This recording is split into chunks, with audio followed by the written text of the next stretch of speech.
Okay, live in studio right now, a man that needs no introduction, Philip H. Anselmo from numerous fucking bands. Correct.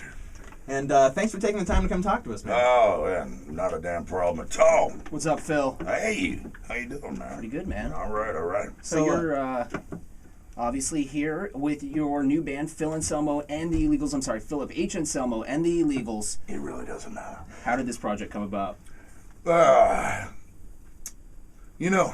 I get inspired to do things, and I act on them when I'm inspired. And really, I've known the guitar player Marzi a very long time. And I guess you could say this is like something that's a long time coming for he and I. And then, of course, there's Little Blue on the drums, and he's the drummer for War Beast. And the singer for War Beast said, man, why don't you ask Blue, Bruce Corbett, he says, why don't you ask Blue if he wants to jam in the band? I said, well, I will. And he did. So, I just, honestly, I felt like writing some more extreme songs because really, if you look at Circumstance and you look at the last 10 years, aside from Arson Anthem, really I've just been doing Down, which is Black Sabbath worship, and Totally. and I just wanted to do something different, so hence the Illegals. Awesome. Now, you have a record label called Housecore Records. You've been signing more bands in 2014. Hopefully we'll see some more come out of there. But what do you look for in a band that you want to sign for your label? Well, to me there's, I guess, pinnacle bands, Paramount bands, and then there's great innovators within subgenres and whatnot. So as long as there's some originality there and some, I don't know, absolute originality, which is very hard to come by. There's still bands out there though that are touching different nerves altogether. So those type of bands that are completely different, yeah, man, I'm very much into that. But also, like I say, if a band happens to fall under any genre or subgenre, like I said before, as long as they're friggin' innovative. All right. That's what I'm good for, and at the end of the day, as long as they're happy, I'm happy. So that's what we're after. All right. Well, 2014, obviously going to be a big year for music. You're doing the Illegals thing. I want to know, what are your plans for Down in the next year or so? Well, we just finished tracking the entire new EP. That shit's done. So, in my opinion, it's almost mixed, so it's ready to go to mastering. So I'd figure within the next few months that sucker should be out. And this year I'll be ping-ponging back and forth between the Illegals and Down and touring this thing called The Earth. And looking forward to it, Do you like doing the EP thing with Down as opposed to a full length? I like doing EPs in general, just because it's like if you're inspired, I'll put it like this: I don't like filler.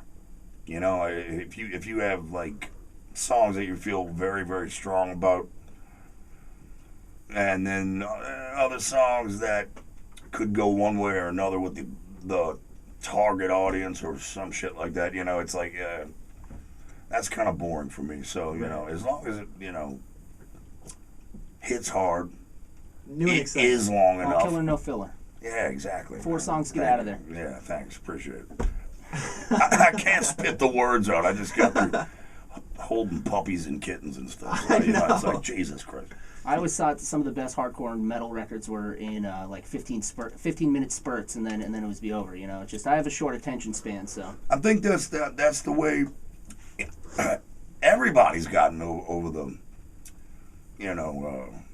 I guess the last 10 years. You get your iTunes, you make playlists. True. And it's very rare you sit down and listen to an entire album from front to back. So give me the singles. Yeah, well, either that or just give me variety. It's true. Now, obviously, we're trying to just check in with all your projects and see what's going on. You mentioned Arson Anthem with you and Mike from I Hate God. What's going on with that? Like, are you going to be putting out new music in 2014 or? No.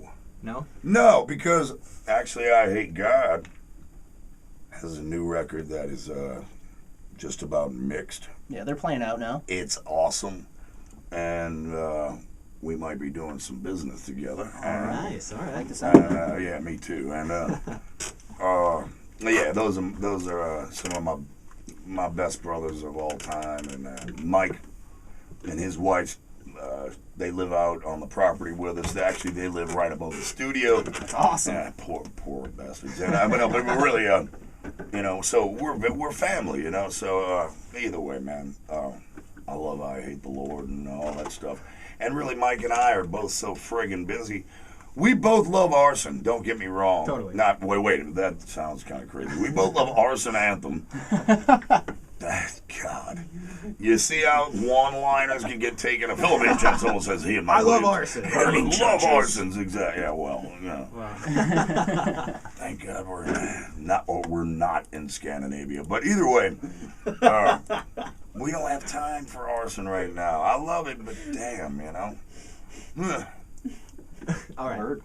Well, you're an outspoken appreciator of horror films. You did the horror movie festival down in the South. What are a few of your all-time favorites? And I see now you're opening up the box that can't be closed. All right, I'm down with that. Man, I'm an appreciator of every. Oh God, how do you put this? There are decades of horror. You know, I love black and white horror, and I love 70s, 60s. Well, 60s would be black and white to a certain degree. But then the 70s has its own vibe, 80s, 90s, etc., etc., etc. So, you know, some of my favorites would be The Old Dark House, 1940-something, Charles Lawton. Unbelievable film. Very atmospheric. Incredible. Then there's a little-known... I'm just going off the top of my head here. There's a little-known Italian film, beautifully shot, incredibly acted, incredibly underrated, called The House with the Laughing Windows. One of my favorite films. Oh, gosh, what else? There's a movie from the 50s called Curse of the Demon, which is so friggin' fantastic. I'm just going to leave it at that. And way ahead of its time as far as special effects and whatnot go. And then, you know, as far as semi-modern whatnot, you can't ignore John Carpenter's version of The Thing. Nice. I mean, very, very Lovecraftian thinking right there, and no CGI. And really, if you look at the special effects in that movie, you know, that's kind of unparalleled, you know, if you look at it without any computer graphics. It's amazing. And man, we could really sit here for like 3 hours. We could go for this for a while. Yeah, it's true. It's ridiculous. But Now, of course, I left out like 1,000 movies. So you're a fan of the classics. Yeah, I am. Awesome. But I'm also open-minded to what they got out there today. And really, at the Horror Fest, that was one of my favorite things, was the submissions that we got from the lesser-known directors, because we really got some awesome shorts and even full lengths that were a fresh take on horror, and it's not the cut and paste stuff like the teenagers in the woods story. Right. You know, they're really trying to do something different with horror. So, be out. I guess, you know, in my opinion, some of these suckers will be the go-to people in the next 10, 20 years. Okay. So, you know. Sweet. Yeah. Now, obviously, we're here on Metal Shop, and we wanted to pick your brain. Lots of people have gotten into bands from shirts they've seen you wear, you know, bands you've shouted out on stage. I'm a walking billboard. There you go. What are some bands you would want to make sure to play if you hosted a radio show like Metal Shop? Oh, shit. I mean, and what are you listening to right now? Portal. Nice. Portal from Australia. I can't stop. And it's like this...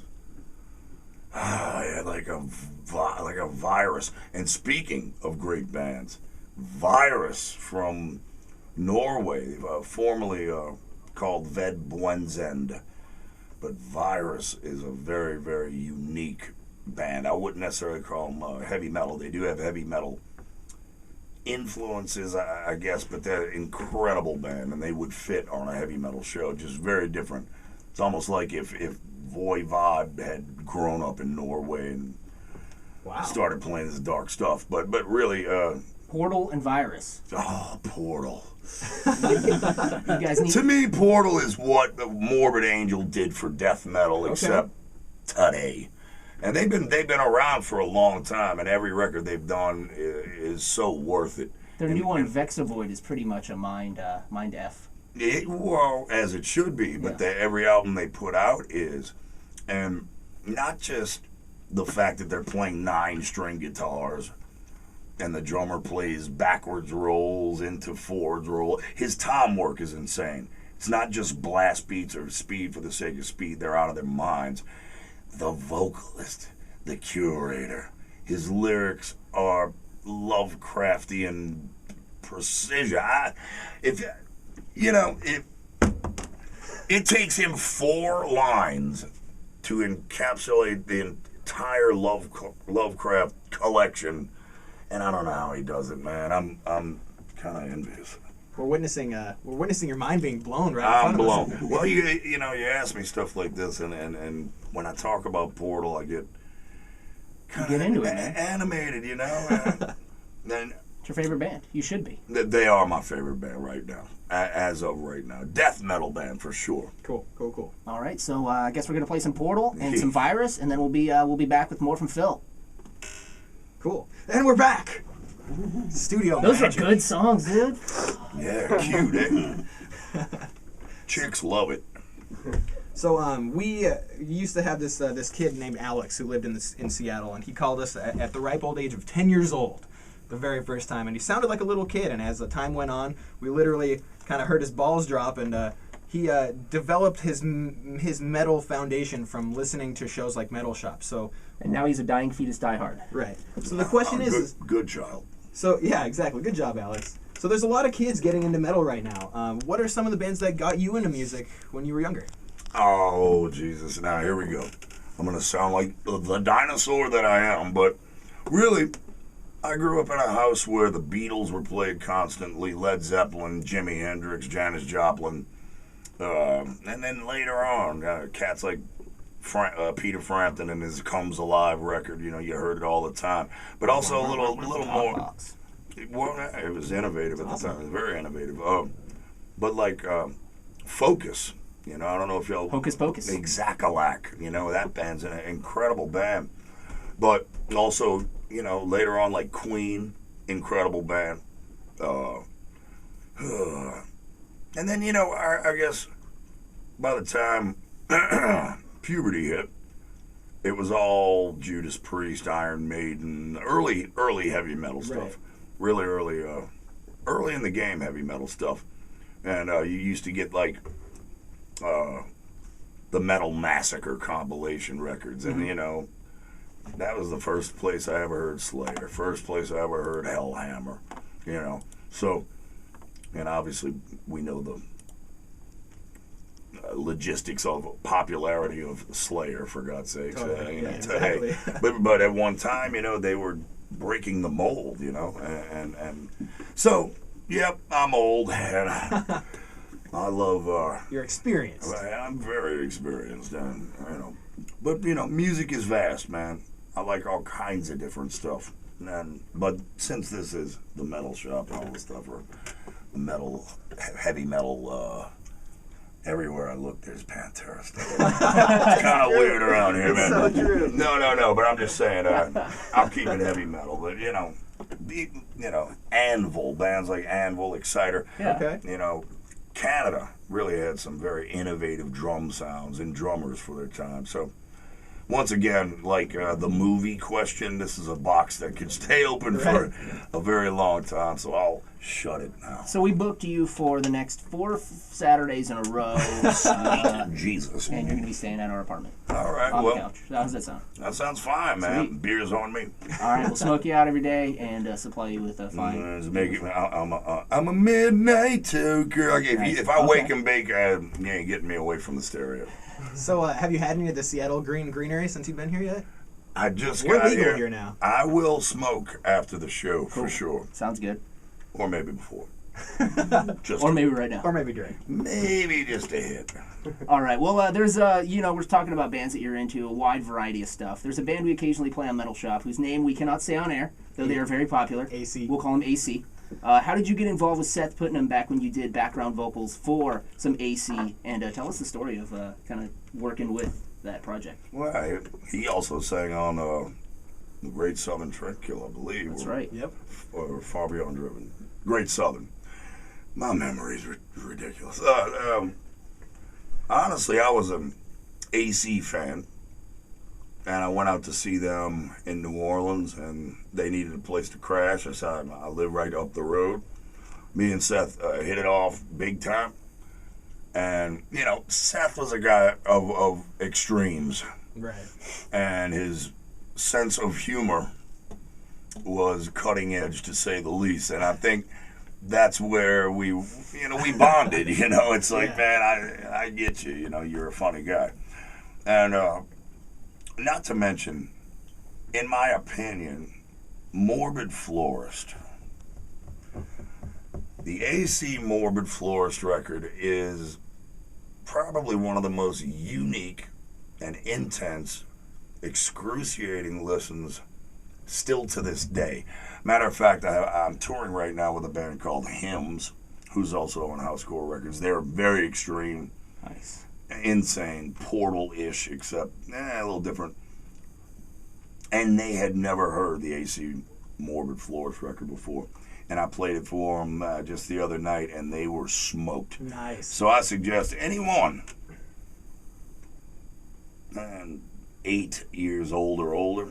8 is a good. 7 and under, not allowed. allowed. Well, I mean, AC. I don't mean to discriminate against the toddlers or The anything, babies. but right.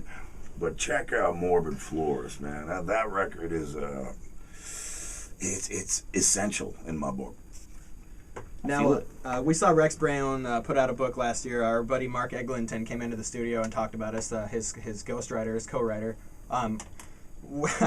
Obviously, the Phil Anselmo story is still being written day by day, but will we ever see a bit of memoirs from you, Phil?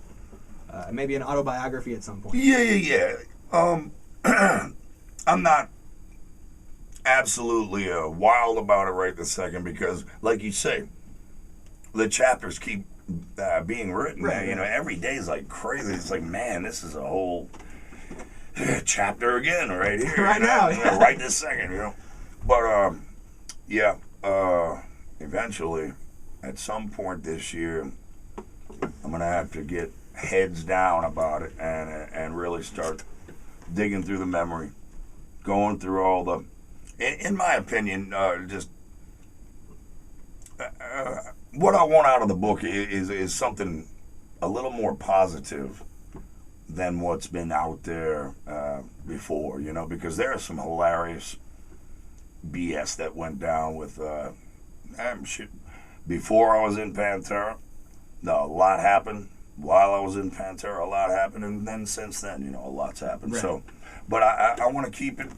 In my opinion, if it's a dark subject, don't get me wrong. I'm going to go there, and I'm going to be harsh, and I'm going to be very harsh on myself because, I realize there ain't a damn one of us that is perfect.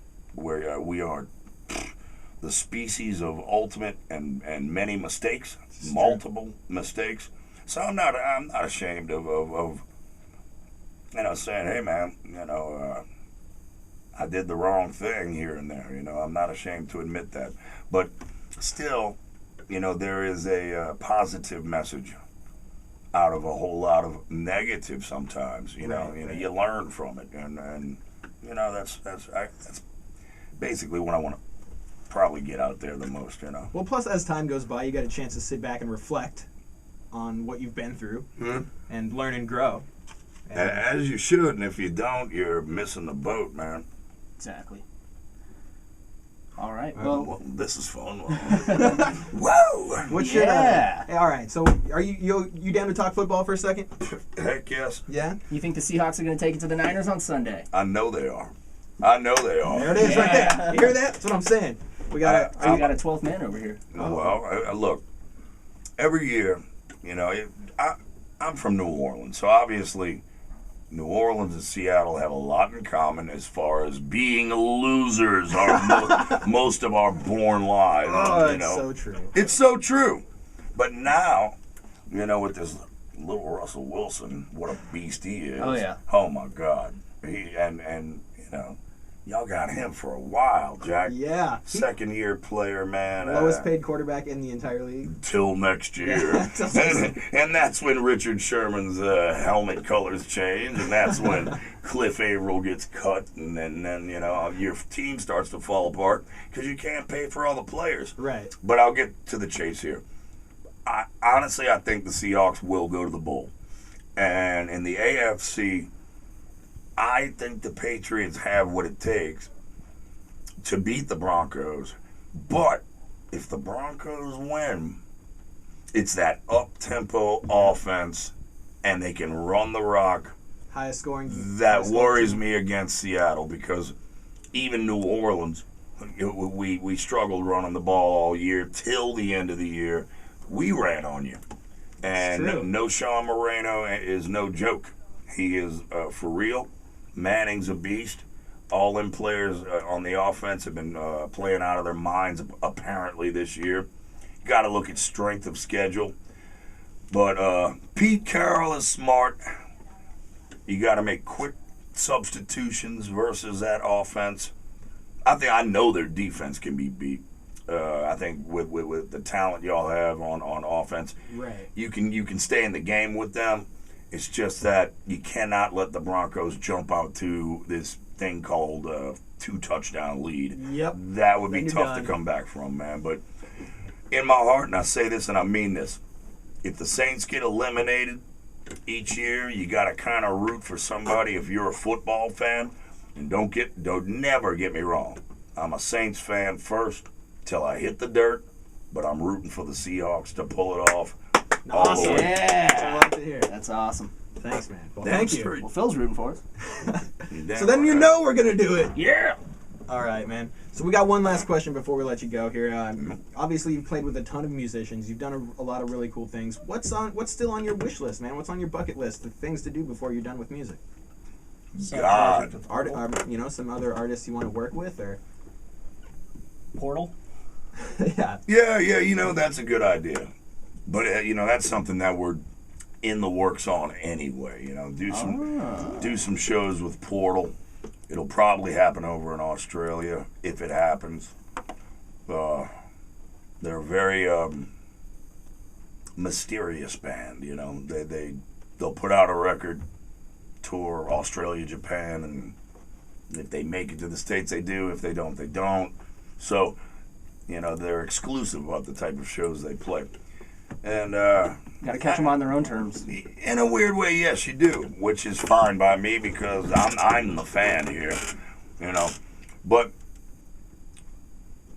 as far as what I want to do in the future or whatever is I want to keep innovating music. I don't want to keep regurgitating. Right, rehashing. It's boring. That's boring, and especially with the illegals. Now, look, down is down, and for us to put out a record that would sound undown-like would be blasphemy in my book. So I think Fair enough. we'll stick with the script as far as down goes, but with the illegals, I want to prove that we have the freedom to do anything we want. So There's a lot of different metal influences on that Walk Through Exits Only. and the next record, it might be all piano and harp record. You never know. So expect the unexpected. I just want to keep making innovative and horrible music. I really do. Destroying music. Oh God, yes. An anti-music campaign rides on my shoulders, and I'll take it.